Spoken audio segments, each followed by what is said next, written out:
नमस्कार। दूसरे चरण से ठीक पहले आरएलडी और बीजेपी की लड़ाई अब खुलकर सामने आ गई है।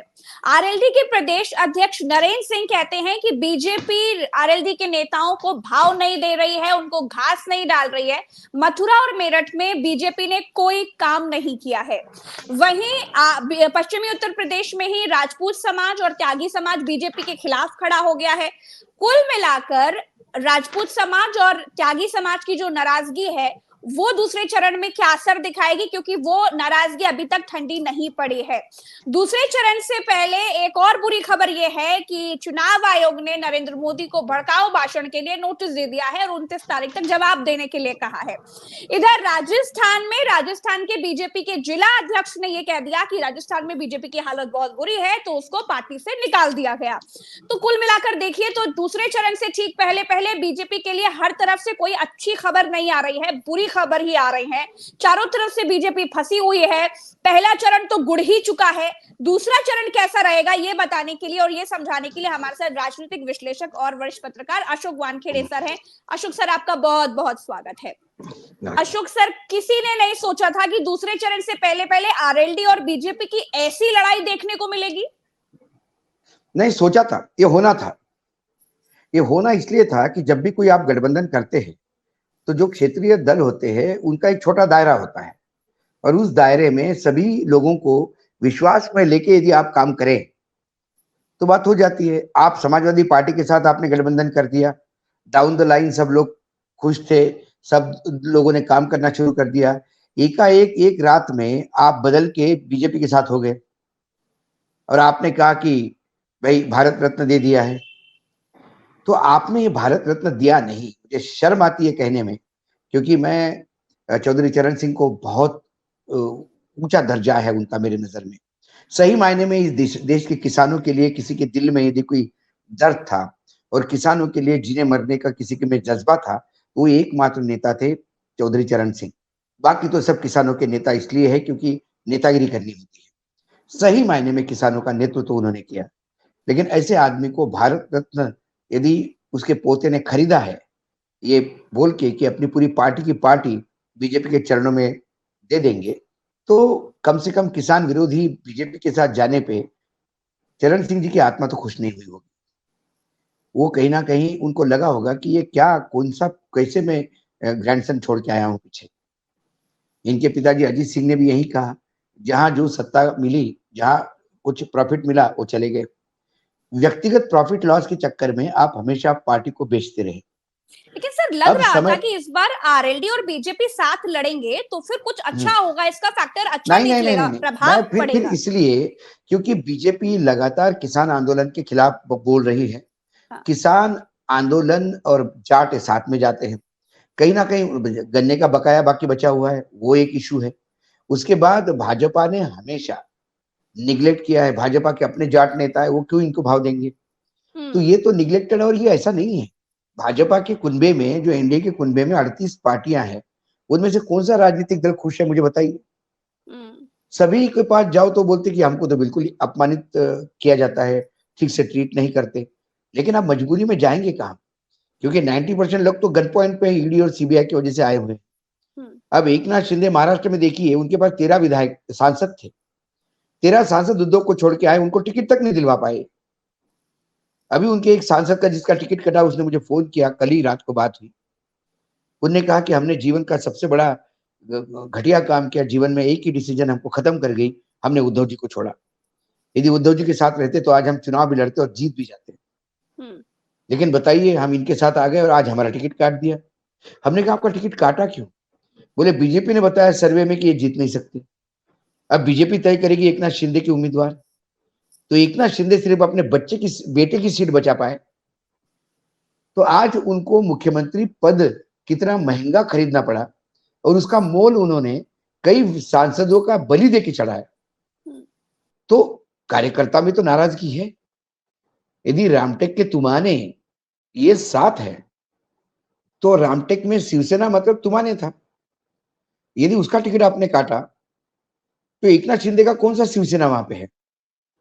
सवाल ये है। ऐसे कई, एक तो मैंने उदाहरण दिया महाराष्ट्र से, वैसे आप किसी भी राज्य का देखिए, ये जिनके साथ है सब इनके घटक दल जो है कहीं ना कहीं नाराजगी दिखा रहे हैं। तो सर इसका तो बहुत बुरा असर, क्योंकि महाराष्ट्र में हालत टाइट है, राजस्थान में हालत टाइट है, उत्तर प्रदेश में हालत टाइट है, कर्नाटका में हालत टाइट है, तो इस तरीके से इनके 400 पार का सपना तो बिल्कुल खटाई में पड़ता हुआ दिख रहा है। देखिए प्रज्ञा जी, सपना देखना हर एक का अधिकार है। सपने पे जीएसटी नहीं लगता, इसलिए चाहे उतना देखो। भारतीय जनता पार्टी 2014 के बाद क्या करती आ रही है? सपने देखते आ रही है और सपने बेचते आ रही है। लोगों को सपने बेचते हैं और सपने देखते हैं। सपना देखना हर एक को अच्छा लगता है, लेकिन सपना टूटने से जो आदमी आहत होता है वो पीड़ा हर सपना देखने वालों की होगी। हमारे में से ऐसा कोई भी नहीं होगा कि जिसका सपना टूटा नहीं होगा और वो बोलता अरे यार अच्छा सपना था, टूट गया। यहाँ तो 2014 से लेके 19 का चुनाव हो गया, 14 का चुनाव हो गया, हर सपना टाइम टूटा और उस टूट से वो उभर ही नहीं पाया तो उसके हाथ में दूसरा सपना थमा दिया। बड़ा गोल दे देते उसके हाथ में, बड़ा लॉलीपॉप। आदमी उस लॉलीपॉप के पीछे भागता है, फिर वहां गिरता है, फिर उससे भी बड़ा लॉलीपॉप। अब 2047 में देश कैसा होगा? 1000 साल बाद भारत कैसा होगा? इसके सपने। वर्तमान में भारत जिंदा रहेगा कि नहीं रहेगा? महंगाई, बेरोजगारी, कई इश्यूज है अपने, किसानों के अपने प्रॉब्लम्स है, लेबर के अपने प्रॉब्लम्स है, आम सामान्य इंसान के जो टैक्स पेयर है उसके अपने प्रॉब्लम्स है। उसको कौन देखेगा? तो ये इसी वजह से इनका सपना 400 पार है। ये 200 पार हो जाए, इज्जत बच जाएगी, मैं आपको बता रहा हूँ। सर राजस्थान में बीजेपी के जिलाध्यक्ष ने ये कह दिया कि राजस्थान में तो भाई बीजेपी की हालत बहुत बुरी है, और ये कहने पर ही उसे पार्टी से निकाल दिया गया। सर क्या सच में राजस्थान में भी बीजेपी की हालत इतनी पतली है? राजस्थान में 10 से 12 सीटें बीजेपी की जा रही है। और जब विधानसभा के चुनाव हुए प्रज्ञा जी, तब भी मैंने कहा था जी जी 10 लोकसभा कॉन्स्टिट्यूंसीज ऐसी है, विधानसभा का मतदान यदि देखा जाए तो उसमें 10 कॉन्स्टिट्यूंसीज में कांग्रेस का मतदान ज्यादा है।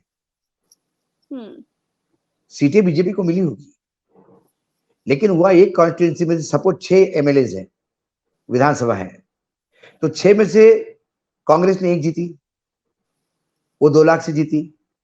बीजेपी ने बाकी 5 जीती, 500-700 के मतदान से जीती। तो ओवरऑल जब टैली हुआ जिले का कांग्रेस का मत, तो कांग्रेस का मत सीटें हारने के बावजूद बीजेपी से ज्यादा रहा। तो 10 जगह पे यदि कांग्रेस ने ठीक ठाक उम्मीदवार उतारे तो 10 सीटें तो पहले ही कांग्रेस के खाते में थी। और इस बार, पिछली बार भी मैंने कहा था, वसुंधरा फैक्टर रहेगा। अच्छा, यदि कांग्रेस को 48 सीटें ऐसी है विधानसभा की, सॉरी 43, जो कांग्रेस मात्र वसुंधरा जी के आशीर्वाद से जीती है। वसुंधरा का ना निकलना ये भी एक बहुत बड़ा मैसेज है। वो सिर्फ अपने बेटे के लिए काम कर रही है, बाकी जगह उनका वो पूरा जो फॉलोअर है वो बीजेपी को सबक सिखाने के लिए लगा हुआ है। तो कम से कम मिनिमम 10 सीटें राजस्थान में कम होगी इस बार। अच्छा, मध्य प्रदेश में आई आप, मध्य प्रदेश में लोग कहते थे कि भाई 2 सीटें कंफर्म हो गई, मतलब 100% गेन है बीजेपी को, कांग्रेस को। पहले 1 सीट थी, अब 2 हो जाएगी, एक कमलनाथ की आ जाएगी, एक दिग्विजय की आ जाएगी। चुनाव थोड़ा सा बढ़ने लगा, पहला फेज हुआ, पता पड़ा रतलाम की भी जा रही है, झाबुआ रतलाम। पता पड़ा मंदसौर में दिलीप गुर्जर बिल्कुल टफ दे के बैठे हैं। उसके बाद में सतना गया, सतना की सीट भी चली गई, बीजेपी की जा रही है। उसके बाद ग्वालियर मुरैना, वो 2 सीटें जा रही है। देखते देखते वहां टोटल 6-7 पे पहुंच गई। और बीजेपी की कार्यकर्ता की उदासीनता, संघ का बैकआउट होना कई जगह पे, ये जो परसेंटेज कम मैं हुआ। पूछने वाली थी कि पहले चरण में तो आपने बताया कि संघ उस तरीके से एक्टिव नहीं था, संघ ने उस तरीके से पीछे से बैकडोर से हेल्प नहीं करी। अब दूसरे चरण में क्या हाल है सर? सर संघ साथ में है कि नहीं है, कि अभी भी संघ जो है वो बैकडोर से हेल्प नहीं कर रहा? भाई पहले ऐसा था कि बीजेपी में उम्मीदवारों की चयन जब होता था तब संघ का एक बड़ा योगदान होता था। इस बार संघ को किसने पूछा? इस बार राज्य की इकाई को किसी ने नहीं पूछा। ये 2 गुजराती सर्वे करते रहे और अपने हिसाब से टिकट बांटते रहे। और इनके पास एक अहम था किसी को भी चुनाव में टिकट दे दो, क्या फर्क पड़ता है, चेहरा तो मोदी का चलेगा। प्रॉब्लम है उसी चेहरे को ग्रहण लग गया। जब मोदी जी का चेहरा चलना बंद हो गया, क्योंकि मैं हमेशा मानता हूं किसी एक आदमी के चेहरे पे कभी सत्ता नहीं आती, उस चेहरे का महत्व होता है, लेकिन फिर लोकल उम्मीदवार का काम, उम्मीदवार का वजन, उसकी अपनी एक औकात, ये तड़का लगाता है। फिर पार्टी के लॉयल वोटर वो आपको बढ़त दिलाते हैं, और फिर एक टोटल मिला जुला कैंपेन, जो फेंस सीटर होते हैं 1-2%, वो स्विंग आपकी तरफ आ जाती है और आप चुनाव जीतते हैं। हर चुनाव जीतने पे यदि किसी ने ये सोचा कि सिर्फ मेरे चेहरे पे जीता जा रहे हैं, तो फिर आप एक शेख चिल्ली के सपने देखो, क्या कर सकते हैं। अब पहले फेज के बाद ये रियलाइज हो गया है कि उम्मीदवारों का चयन में बहुत गड़बड़ी हो गई, लेकिन उम्मीदवार तो अब जा चुके हैं, बी फॉर्म भी जा चुके हैं, फॉर्म भी भर दिए लोगों ने। ऐसे में अब यही हाथ पैर जोड़ जोड़ के बोला जा रहा है कि चलो माए बाप गलती हो गई, लेकिन अब संभाल लो, अभी संभाल लो। लेकिन इज्जत कितनी जगह संभालेगी। दूसरी बात, पीपल एट लार्ज, मतलब जनरली पब्लिक भी देखा जाए तो एक उदासीनता का माहौल है। जी जी जी, उदासीनता का माहौल इसलिए है कि विपक्ष कहीं ना कहीं, जो विपक्ष को नैरेटिव देना चाहिए, अब कई लोग कहते हैं कि वोट देने नहीं गए। हमने कहा कि आप तो बीजेपी से त्रस्त है, फिर वोट देने क्यों नहीं गए? अरे क्या जाएंगे, हम कुछ भी करेंगे, वो मशीन का खेल कर लेंगे, आएंगे तो मोदी जी। ये उदासीनता जो है, ये कहीं ना कहीं यहाँ विपक्ष कमजोर पड़ रहा है। विपक्ष ने ये धारणा नहीं बनाई कि मोदी जी का जाना जरूरी है, क्योंकि हमको आना है। मोदी जी के बाद को ये बार बार सवाल उछालते हैं बीजेपी वाले, इनके पास तो आदमी नहीं, तो क्या मोदी जी 200-300 साल जीने वाले हैं क्या? मोदी जी की भी उम्र 70 हो गई, भगवान करे उनको शतायु बने, 30 साल बाद तो 100 साल हो जाएंगे, उसके बाद तो मोदी जी जाएंगे। मतलब ये प्रैक्टिकल बोल रहा हूं मैं, कोई बुरी भावना से नहीं बोल रहा हूं। मैं तो चाहता हूं कि हमारी भी जिंदगी मोदी जी को लग जाए। सवाल है कि हर आदमी की जन्म के बाद मृत्यु तय होती है, तो फिर उसके बाद क्या भारत चलेगा नहीं क्या? क्या मनमोहन सिंह प्राइम मिनिस्टर होंगे, किसको पता था? 10 साल चला ना, और 10 साल ऐसा चला। कहीं विपक्ष ये ऑप्शन अपने आप को बता पाने में कहीं ना कहीं जनता को जब ये सवाल पूछा जाता है, देखिए प्रज्ञा जी, नेहरू इतने बड़े स्टॉलवर्ट थे, लोग इमेजिन ही नहीं कर सकते थे कि नेहरू के बाद देश चलेगा कि नहीं चलेगा। तो हु आफ्टर नेहरू एक सवाल था, बाद में वो मुहावरा बन गया। लेकिन नेहरू जाने के बाद भी सरकारी चली, देश चला। आज 75 साल हो गए आजादी को। कल मोदी होंगे, मोदी की जगह कोई और आएगा, फिर कोई और आएगा, कोई और आएगा। लेकिन लोग कहते हैं नरेंद्र मोदी जैसा नेता अभी तक किसी ने नहीं देखा, अभी तक कोई रहा भी नहीं। अब कोई यदि कुएं में पड़ा होगा, उसने बाहर की दुनिया देखी नहीं। जो कुएं का मेंढक होता है, उसके लिए कुआं ही सब कुछ होता है, क्योंकि उसने बाहर की दुनिया देखी नहीं। सर, कुएं के मेंढक से एक बात और याद आई, एक और बात सर याद आई। चुनाव आयोग ने नरेंद्र मोदी पर भड़काऊ भाषण देने के लिए नोटिस उनको भेजा है, कांग्रेस को भी भेजा है, हालांकि आम आदमी पार्टी को भेजा है, लेकिन नरेंद्र मोदी को भेजा है। 29 तारीख तक जवाब देने के लिए भी कहा है। लेकिन उत्तर प्रदेश में 4 रैलियां हुई नरेंद्र मोदी की, और राम के नाम पर वोट मांग रहे हैं नरेंद्र मोदी। बिल्कुल मांगेंगे, उन्हें पता है। देखिए प्रज्ञा जी, आपने घर में यदि अपना पामेरियन पाला है, कुत्ता, तो सब उससे डर सकते हैं, लेकिन आपको डरने की जरूरत नहीं है। वो कभी आपको काटेगा नहीं। तो मेरा पामेरियन मुझे कभी नहीं काटेगा, ये विश्वास है मुझे। इसीलिए मैं पामेरियन को सो भी रहा होगा तो उसको धक्का मार के निकाल देता हूं, उसको डांटता हूं, उसको एक लपड़ दे के अंदर करवाता हूं, चलो जाओ अंदर बैठो, ऑर्डर देता हूं, गुस्सा होता हूं, क्योंकि मुझे मालूम है मेरा पाला हुआ है, मुझे नहीं काटेगा। तो मोदी जी इस बात से आश्वस्त है कि उनको पामेरियन नहीं काटेगा। तो दूसरा चरण सर आपके अनुमान अनुसार टफ रहने वाला है कि भयावह पहले से भी ज्यादा? अच्छा, पहले चरण से भी ज्यादा? पहले चरण से भी ज्यादा। अच्छा, तो सर ठाकुर समाज की नाराजगी, जैसे हम पश्चिमी उत्तर प्रदेश में देख रहे हैं, त्यागी समाज की नाराजगी देख पा रहे हैं, उसका कितना असर पड़ने वाला है बीजेपी को लेकर? बहुत ज्यादा असर पड़ने वाला है। ये तो मतदान के रिजल्ट बता देगा, क्योंकि इनके पास जो नेता है उनको साध नहीं पा रहे। एक जमाने में भाजपा, यही भारतीय जनता पार्टी के पास स्टालवर्ड लीडर हुआ करते थे हर समाज के। उनका महत्व इसलिए होता था कि उनके बोलने में वजूद होता था। उन्हें मालूम था कि उत्तर प्रदेश के बड़े नेता है, ये सीधे केंद्रीय गृह मंत्री को फोन करके बता सकते हैं कि ये गलत हो रहा है। केंद्रीय गृह मंत्री भी उनका फोन उठा के उनको इज्जत देता था, कि उनको मालूम था कि ये उत्तर प्रदेश के ठाकुरों के बड़े नेता हैं। अभी पूरे भाजपा में सबको चपरासी ही समझा जाता है। तो जब आप ऐसा क्या अचानक से सर क्या हो गया कि बीजेपी के सर पर इतने बुरे बादल मंडराने लगे? ना तो संघ साथ दे पा रहा है, ना तो इनका समय अच्छा चल रहा है, ठाकुर समाज का कोर वोटर नाराज हो गया है। अति आत्मविश्वास, अति अहंकार, ये आपको ले डूबेगा। क्या आपने कभी किसी देश में कभी आपने सुना कि राजीव गांधी की गारंटी, सोनिया गांधी की गारंटी, इंदिरा गांधी की गारंटी? हमेशा कांग्रेस, भाजपा, कभी नहीं कहा अटल जी ने, अटल जी वापस। भाजपा चुनाव जाती थी। ये तो मोदी जी चुनाव लड़ रहे हैं, भाजपा कहां चुनाव लड़ रही है? ये मोदी की गारंटी है कि भाजपा की गारंटी है? यदि चुनाव व्यक्तिगत रूप से चले गए तो अब भाजपा प्राइवेट लिमिटेड पार्टी हो गई दो गुजरातियों की। तो इस प्राइवेट लिमिटेड पार्टी में जो लोग पहले से बैठे हैं वो घर बैठ गए हैं। तो सर अगर बीजेपी के कट्टर वोटरों को छोड़ दें तो फिर जो बीजेपी के वोटर हैं, आम वोटर हैं, उनके दिमाग में मोदी का आंधी तूफान भी ऐसा कुछ नहीं दिखाई दे रहा है? ऐसा क्यों सर? देखिए, मोदी, आपने जो बोला बीजेपी का कट्टर वोटर, हाँ, बीजेपी का कट्टर वोटर तो घर बैठा है।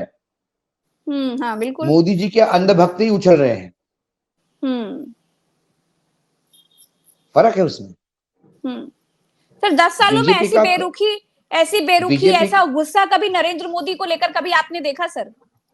नहीं, ज्यादा है, इस बार ज्यादा है, बहुत ज्यादा है। और इस बौखलाहट से मोदी जी जिस हिसाब से भाषण दे रहे हैं, अच्छा, मैं एक मिडिल क्लास परिवार को मिला, उन्हें कहा कि मैं कट्टर मोदी भक्त था, बीजेपी का बिल्कुल संघ निष्ठ बीजेपी का कार्यकर्ता हूं, लेकिन पहली बार बीजेपी को वोट नहीं दूंगा। मैंने बोला क्यों? बोला ये बहुत ही मतलब एक गरिमा को शोभा नहीं देता कि कांग्रेस ये मंगलसूत्र मुसलमानों के हाथ दे देगा, इतना नीचा नहीं गिरना चाहिए। ये उसके शब्द हैं।